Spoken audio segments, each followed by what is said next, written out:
تباہ کرنا. مگر 9/11 کے بعد جو صورتحال تبدیل ہوئی کہ دیکھیے جب سوویت یونین تباہ ہوا اور روس بن کے آ گیا تو روس اور چین کے وہ تعلقات جو ہمیشہ سے کولڈ وار میں خراب تھے اب بہتر ہونا شروع ہو گئے. چین کے پاس پیسے تھے, روس کے پاس پیسے نہیں تھے, لیکن روس کے پاس ٹیکنالوجی تھی. تو پہلی دفعہ یہ ہوا کہ روس اور چین نے اپنے ساتھ ڈیفنس پیکٹ بنایا جس کو SCO کا نام دیا گیا, شنگھائی گروپ کا نام دیا گیا, جس میں چین نے پیسے ٹرانسفر کرنا شروع کیے روس کی طرف, روس نے اپنی ہائی ٹیکنالوجی ٹرانسفر کرنی شروع کی چائنا کی طرف, اور روس اور چین کا ایک الائنس, ڈیفنس الائنس بن چکا ہے SCO. اور اس کے نتیجے میں پورے سینٹرل ایشیا اور اس خطے میں, ایشیا کے خطے میں چین اور روس نے معاہدہ یہ کیا ہے کہ ہم امریکہ کو داخل نہیں ہونے دیں گے, چاہے وہ ایسٹرن یورپ کی طرف سے روس روکے گا, پیسفک ایشیا پیسفک کی طرف سے چین روکے گا, اور دونوں کا ایک ایکسس بنے گا. انہوں نے انڈیا اس سارے کانفرنٹیشن کو بلڈ ہوتے دیکھ رہا ہے. عرض کیا نا کہ اس کا خواب اکھنڈ بھارت کا ہے. انڈیا ذرا سمارٹ پالیسی ضرور چل رہا ہے, اس کا مقصد یہ کبھی بھی نہیں ہے کہ اپنے آپ کو چین سے الائی کر لے یا روس سے الائی کر لے یا امریکہ سے الائی کر لے. حتیٰ کہ جب یہ اسرائیل سے تعلقات بنا رہے ہیں تو وہ بھی ان کے تعلقات لمیٹڈ بیسس پہ ہیں, یعنی وہ بالکل واضح ہیں اپنے ذہن میں کہ اسرائیل کو وہ استعمال کریں گے صرف پاکستان کو تباہ کرنے کے لیے. اس سے آگے وہ اسرائیل کے ساتھ تعلقات اس لیے نہیں بنانا چاہتے کہ وہ عرب ممالک میں اور مسلمان دنیا کو اپنی ایک منڈی دیکھتے ہیں, اپنی ایک تجارتی منڈی دیکھتے ہیں, اور وہ یہ چاہتے ہیں کہ مسلمان دنیا سے تعلقات بڑھائیں. یعنی آپ یہ نوٹ کریں کہ انڈیا OIC کا ممبر بننے کے لیے دباؤ ڈال رہا ہے, یعنی انڈیا یہ کوشش کر رہا ہے کہ آرگنائزیشن آف اسلامک کنٹریز کا ممبر انڈیا کو بنایا جائے. یہ بہانہ اس کا یہ کہ چونکہ ہمارے پاس بہت سارے مسلمان ہیں لہذا ہمیں بھی OIC کا ممبر ہونا چاہیے. مقصد اس کا یہ ہے کہ اگر مغرب سے وہ پاکستان کو تباہ کروا دے گا تو, اور OIC میں کوئی مسلمان ملک اتنا طاقت ہے ہی نہیں, اور اگر انڈیا OIC میں داخل ہو جاتا ہے تو اس کے بعد OIC کی قیادت انڈیا کے پاس آ جائے گی اپنی اگریسو پالیسی کی وجہ سے. یعنی مسلمان دنیا کو ہائی جیک کرنے کا یہ انڈین پلان, لیکن اس ہائی جیک کرنے سے پہلے چاہے وہ ڈپلومیٹیکلی اور پولیٹیکلی ہائی جیک کرے یا اپنے جغرافیہ کو تبدیل کرے, دونوں صورتوں میں پاکستان اس کی راہ کی سب سے بڑی رکاوٹ ہے. پاکستان کو یہ خود تو نہیں تباہ کر سکتا, خود اس نے کوشش بہت کر لی, جیسے کہ 2002 میں اس نے پوری ڈپلائمنٹ کر کے بھی دیکھ لی, ہم نہیں گھبرائے ان سے. اب یہ ہمیں مغرب سے پٹوانا چاہتے ہیں, لیکن اس سے پہلے ہماری صفوں کے اندر انہوں نے بغاوتیں بھی برپا کروانی تھی. سو نیو ایشین سینچری جو بلڈ ہو رہی ہے یہ ایک ریالٹی ہے. ریالٹی یہ ہے کہ کچھ عرصے کے بعد, ہم اگلے پروگرام اس پہ کریں گے, کچھ عرصے کے بعد آپ ایک فزیکل کانفرنٹیشن دیکھیں گے جو مغرب کا اور چین کے ساتھ ہوگا. یعنی وہ اگر اس کو ہم اور ڈیفائن کریں تو وہ نیٹو اور SCO کا ہوگا, NATO bloc versus the SCO bloc. اس سارے سینیریو میں جو نیوٹرل جن کو ہم کہتے ہیں bodies, for instance United Nations, اس کا کیا رول ہے؟ How do you see that? United Nations کا اب پریکٹیکلی جیو پالیٹکس میں کوئی رول نہیں رہے گا. They are almost finish now. دیکھیے امریکنز UN کو بہت پہلے بائی پاس کر چکے ہیں جب انہوں نے عراق پہ حملہ کیا تھا. UN کا کوئی رول نہیں رہ گیا. اب اس قدر روتھلیس جیو پالیٹکس ہیں پوری دنیا میں, جس طرح روس آپس میں کوآپریٹ کر رہا ہے چین کے ساتھ, جس طرح اینٹی نیوکلیر بیلسٹک مسل شیلڈز لگائی جا رہی ہیں, رشیا دوبارہ سے ایک میسو نیوکلیر پاور کے طور پہ ابھر کے سامنے آیا ہے. ایک خوفناک کانفرنٹیشن ہے جو ایسٹ اور ویسٹ میں بلڈ ہو رہی ہے. یعنی حالات کچھ اس طرف جا رہے ہیں کہ اب پہلے جنگیں جو ملکوں کی بنیاد پر ہوتی تھیں اب وہ سویلائزیشنل ایکسس پہ یا پاور بلاکس کے ایکسس پہ ہوں گی. یعنی SCO ورسز نیٹو یا چینی تہذیب ورسز امریکی تہذیب اور مغربی تہذیب. اس سارے سناریوں میں انڈیا اپنے آپ کو نیوٹرل رکھنا چاہ رہا ہے. اس کی زندگی کا صرف ایک مقصد اس وقت یہ ہے کہ کسی طرح اس سارے کنفیوژن اور کرائسس کو میں استعمال کرتے ہوئے پاکستان کو تباہ کروا دوں. خود نہیں کر سکتا ہے, مغرب سے پٹوا دیں, مغرب سے تباہ کروا دیں. If this objective is achieved for the Indian, Akhand Bharat بننے میں ان کو دنیا کی کوئی طاقت نہیں روکتی. انشاءاللہ کر نہیں پائیں گے, کبھی اکھنڈ بھارت نہیں بنے گا بلکہ انڈیا ٹوٹے گا. انڈیا کے حصے بکرے ہوں گے کچھ عرصے میں, وہ سارے ہم آگے ڈسکس کریں گے یہ ساری باتیں. لیکن دس is the scenario right now. آج جو سناریو بلڈ ہوا ہوا ہے وہ یہ ہے کہ پاکستان پریکٹیکلی انسرکلڈ ہے چاروں طرف سے. مغرب ہم سے ناراض ہے, ہمارا دوست کبھی نہیں ہے. امریکہ ہم پہ سختیاں کر رہا ہے. پاکستان میں کوئی مضبوط حکومت اس وقت نہیں ہے. ہم پولیٹیکل کنفیوژن میں ہیں پاکستان کے اندر. انڈیا چاروں طرف سے ہمیں گھیر چکا ہے.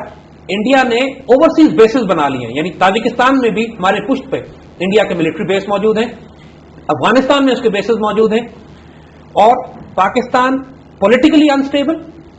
صرف جو چیز ان کو روک رہی ہے اس وقت اللہ کے فضل سے ہمارا نیوکلیر اور میسائل پروگرام اور ہماری آرم فورسز ہیں, یعنی مسلح افواج ابھی تک اپنی جگہ پہ انٹیکٹ ہے. نیوکلیر اور میسائل پروگرام ہمارا ایڈوانسڈ ہے, ان سے بہتر ہے. This is the scenario which exist today. So Indian game plan post 9/11 has been very aggressive. ہم دبے رہے. 9/11 کے بعد آج تک ہم نے کوئی اگریسو پالیسی ڈپلوائے نہیں کی, ہم دبے. صرف اچھا کام جو ہم نے کیا ہے 9/11 کے بعد جس کو ہم جینوئنلی اچھا کام کہیں گے کہ ہم نے دیوانہ پن یعنی لٹرلی دیوانہ پن سے جا کے اپنے نیوکلیر اور میسائل پروگرام کو ڈیولپ کیا. یعنی یہ خوف ہمارے اندر آ چکا تھا, ہمیں معلوم ہو گیا تھا کہ اب جو جنگیں ہوں گی وہ بالکل ڈفرنٹ ایکسس پہ ہوں گی. ہمیں صرف انڈیا سے خطرہ اب نہیں ہے, ہمیں خطرہ اسرائیل سے, ہمیں خطرہ امریکہ سے. امریکہ بات کر رہا ہے پاکستان پر حملہ کر کے پاکستان کے نیوکلیر پروگرام کو لینے کا. ہمیں خطرہ ان ایکسس سے بھی ہے جو پہلے ہم کبھی سوچا نہیں کرتے تھے کہ ہم پر حملہ کر سکتے ہیں. So the picture looks very glum, both internally and externally. So why are you so hopeful? بہت بڑی بڑی وجوہات ہیں کہ جن کی وجہ سے ہم پر امید ہیں. دیکھیے, انڈیا بڑا گیم کھیلنا چاہ رہا ہے مگر اللہ کے فضل سے کھیل پا نہیں رہا ہے. ہماری اپنی کمزوریاں ہیں جن کو وہ ایکسپلائٹ کر رہا ہے, لیکن انڈیا کی بہت بڑی بڑی کمزوریاں ہیں کہ اگر ہم ان کو تھوڑا سا سمجھ لیں اور استعمال کر سکیں ہم اس ملک کے حصے بخرے کر سکتے ہیں. لیکن اس سے پہلے ہم تھوڑا سا آپ کو وہ بیک گراؤنڈ بتانا چاہیں, وہ مینٹلٹی, وہ ذہنیت, وہ انوائرمنٹ بتانا چاہیں گے جس کی جو انڈیا کی بڑی بڑی ویکنیسز ہیں. وہ کوئی اتنے بھی اسٹرانگ پچ کے اوپر نہیں ہے, ان کی ویکنیسز ہیں, we need to understand those. دیکھیے, سب سے بڑی ویکنیس جو ہندو زائنسٹ کی ہے کہ they suffer from a terrible inferiority complex. شدید احساس کمتری کا شکار ہے مسلمانوں اور پاکستان کے مقابلے میں. ہم نے 1000 سال حکومت کی ہے, پھر اس پہ نہ بھولیے, جو قوم آپ پر 1000 سال حکومت کر لے اور آپ کو ہر میدان میں شکست دیتی ہوئی آئے, اس کے آگے کھڑا ہونا اتنا آسان نہیں ہے. آنکھوں میں آنکھیں ڈال کے کھڑا ہونا ان کے لیے مشکل ہے. دیکھیے, اگر ان میں طاقت ہوتی تو وہ ہم کو براہ راست جنگ کر کے میدان جنگ میں شکست دے کر ہم پر قبضہ کر لیتے. انہوں نے ہمیں صرف مکاری سے ایک شکست دی ہے 71 میں, دیٹس آل. ورنہ جب بھی انہوں نے اسٹینڈ آف کیا ہے ہمارے سامنے, آنکھوں میں آنکھیں ڈال کے کھڑے ہوئے ہیں, خود پیچھے ہٹے ہیں. براس ٹیکس کی بات کریں, 2002 کی بات کریں, سو دس واز ون ریزن. جی زید صاحب, وقت ہوا ایک بریک کا, ہم ملتے ہیں بریک کے بعد. Welcome back to Brass Tacks. جی زید صاحب, آپ کنٹینیو کیجیے. دیکھیے, جس چیز سے یہ پاکستانیوں کی سب سے زیادہ خوف کھاتے ہیں وہ ایک, اس کو ہم اقبال کی زبان میں کہیں کہ ذرا نم ہو گئی تو یہ مٹی بڑی زرخیز ہے ساقی, وہ 65 فیکٹ ہے. 1965 میں ایک تقریر ہوئی تھی اور یہ پوری قوم سیسا پلائی ہوئی دیوار بن گئی. انڈینز کو اس بات سے بڑا خوف ہے, اس بات کے باوجود کہ یہ اس قوم کو ڈس انٹیگریٹ کرنے کی کوشش کر رہے ہیں, اس میں اختلافات ہیں, سیاسی طور پہ ہم لوگ متحد نہیں ہیں, اقتصادی طور پر ہم کمزور ہیں, ہمارے اندر دہشت گردی کی کیمپین انہوں نے برپا کی ہوئی ہے. لیکن اگر ایک کرکٹ میچ بھی انڈیا کے خلاف ہوتا ہے تو وہ میچ نہیں ہوتا, میدان جنگ ہوتا ہے. تو اب ایسی تقریریں کرنے والا کون ہے؟ دیکھیے, جب انڈیا کو معلوم ہے یہ بات, کارگل میں یہ دیکھ چکے ہیں, کارگل میں جب انہوں نے ہمارے ساتھ مقابلہ کیا آ کے تو پوری قوم ایک میدان جنگ میں کم از کم انہوں نے ہمارے سولجرز, ہماری سیاسی حکومتوں نے اس وقت باتوں کو پھیلنے نہیں دیا ملک کے اندر, جنگ کو محدود رکھا کارگل میں. لیکن میدان جنگ میں جو حوصلے اور جذبے انہوں نے ہمارے دیکھے ہیں, کرنیل شیر خان, ہردار لالک جان, یعنی ہیروئک بریوری, ایسی دلیری. ناردرن لائٹ انفینٹری نے جو قربانیاں دی ہیں وہاں پہ, اور یہ کوئی اتنی پرانی بات نہیں ہے, 99 کا کیس تھا, 2002 میں, اگینسٹ آل آڈس, جس طرح ہم نے ان کی آنکھوں میں آنکھیں ڈال کے کھڑے ہوئے ہیں. اس بات کو میں آپ کو بڑا واضح کرتا ہوں. دیکھیے, یہ شدید احساس کمتری کا شکار ہے مسلمانوں کے مقابلے. ہمارے جذبہ شہادت, جذبہ جہاد, اس سے ان کو جان نکلتی ہے. یہ صرف نہتوں کے اوپر, گجرات کے مسلمانوں کو اور کشمیری نہتوں کو تو قتل کر سکتے ہیں, جس طریقے سے اسرائیلی ٹینکس اور آرمر اور آرٹلری اور ایئر فورس لے کے ریفیوجی کیمپس میں گھس جاتے ہیں. لیکن جب ان کا مقابلہ پاکستانی فائٹر پائلٹ سے ہوا تو ایک ایک جہاز مار کے گرایا گیا ان کا. یہ شیر وہیں پہ ہیں جہاں آگے نہتے ہیں, جب سامنے کوئی آنکھوں میں آنکھیں ڈالے ان میں ضرورت نہیں ہوتی. سو دے نو دس فیکٹ. ناؤ, سب سے بڑی ویکنس جو انڈیا کی ہے, دیکھیے اب میں آپ کو اس کی سب سے بڑی ویکنس بتاتا ہوں. یہ بات جو ہم نے کہی تھی کہ انڈیا ٹوٹے گا, ہوا میں نہیں کہی تھی.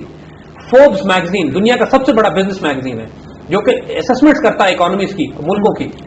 فورب میگزین کا اسسمنٹ ہے کہ over a period of time India will disintegrate into different bits and pieces. اس کی میں آپ کو اس کی وجہ بتاتا ہوں کیوں. دیکھیے, یہ بات ہمارے پاکستان میں لوگوں کو پتہ نہیں ہے. ہم صرف کشمیری مزاحمت کو جانتے ہیں یا خالستان کی بات کرتے ہیں. اس وقت انڈیا میں 140 سے زیادہ مزاحمتی ملیٹنٹ ریزسٹنس گروپس آپریٹ